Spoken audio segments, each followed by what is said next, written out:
चला आषाढी एकादशीसाठी पोटभरीचा साबुदाण्याच्या पिठाचा पराठा तयार करू। 1 कप साबुदाण्याचं पीठ, 3 मोठे उकडलेले बटाटे खिसणीवर किसून घेतले। इथे पाव चमचा जिरं, बारीक चिरून घेतलेली कोथिंबीर, हिरव्या मिरची आणि आल्याचा ठेचा घातला।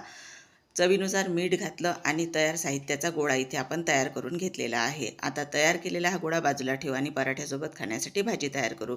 इथे 3 चमचे तेल गरम झाल्यावर हिरव्या मिरचीचे काप घातले, पाव चमचा जिरं घातलं, 1 उकडलेला बटाटा हाताने असा तोडून घातलेला आहे आणि अर्धी वाटी शेंगदाण्याचं कूट घातलं। मिनिटभर सर्व साहित्य परतून घेतलं।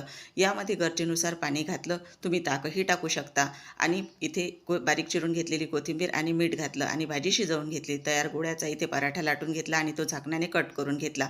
तवा गरम करून झाल्यावर आलटून पालटून दोन्हीही बाजूनी तेल न लावता खमंग असा सोनेरी भाजून घेतलेला आहे।